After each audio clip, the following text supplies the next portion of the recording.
So I have one more story, and it's going to be really brief, and it's an awesome story. See, we were happy when we were kids. I'm still happy now.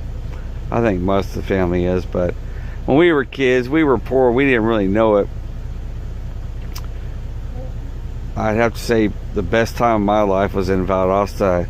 I remember sitting out back on the back porch, and Mom, and she was young, very young, and we would go get you get a bottle of Pepsi for like 10 cents or something. I don't remember, but we would find bottles everywhere and turn the bottles in, and you got to deposit back, or we'd walk around the Valdosta and pick up pecans and sell them and take the money and buy stuff. And back then you had the Crackin' Good factory, and they made such great cookies. You could go down there and buy a big bag of cookies for almost nothing. It was a great time in America. We could ride all over town when I was a kid on bicycles. I had a friend named Michael Garrett, and we used to ride all over town. It was a beautiful time, at least in the deep South for us. I don't doubt other people had problems, but it was a great time for us. Well, we left there, and of course we moved from there to Cincinnati, Ohio. And talk about culture shock, that was a big deal. But I remember one of the sisters down there in the church in Valdosta, she used to make this Brunswick stew, and it was so good. This stew was delicious.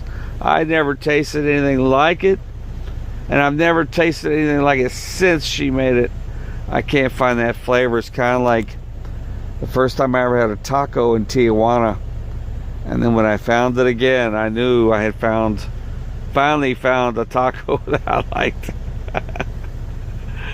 Oh Lord, I love tacos. But yeah, Valdosta, Georgia, what a great town, great memories. And we used to ride bikes all over, my brothers and I, and played football, and it was just a good time. Little small church, and we didn't have a lot of money. We used to sweep our front yard, as a matter of fact. Back then. Can you imagine that? We swept the front yard. That was when I got appendicitis. I had appendicitis, and I was in so much pain for 13 days that I had to wear my dad's underwear, and I was 4 or 5 years old, until God healed me. The stories just go on and on. Jimmy was really learning and finding his own way playing the guitar. I remember he used to go, I think, over to the church. I remember hearing him practicing for hours and hours, and he played like Chet Atkins. And I just, I loved our family, and of course I still do, but you never know what it's like to grow up in a poor family and how happy you can be.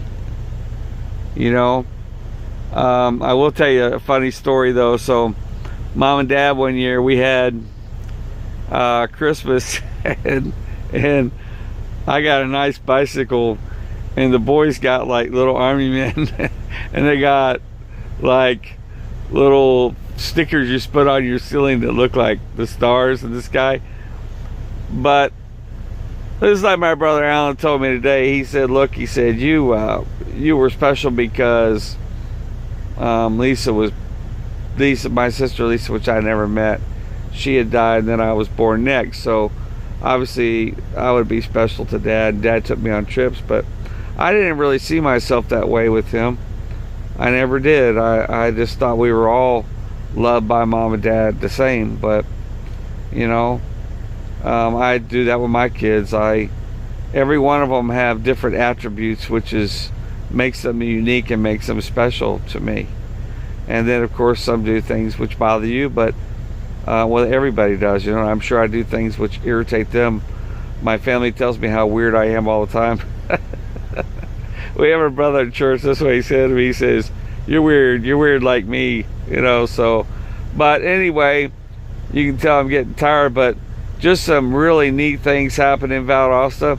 I'll try to think all the stories that's happened, all the travels we took. Oh, what I wanted to tell you about was the first time I remember eating a steak. I woke up, we were staying at the Redwood Forest in California. Dad was preaching revivals all over the country, and I woke up smelling this smell. Oh, my dad loved to cook, and he would go, especially at home. Of course, we were out in the state park during this time. But when Dad would cook, it was like a grease pit. Grease was flying everywhere. Bacon grease. He would cook the eggs in the bacon grease, but he would eat. But I remember this situation, this smell. I couldn't believe the smell. It smelled so good. And I went outside, and guess what? It was a steak for breakfast. So that's one of the time Mom and Dad splurged. So anyway, I hope you enjoy that story, the stories we tell tonight.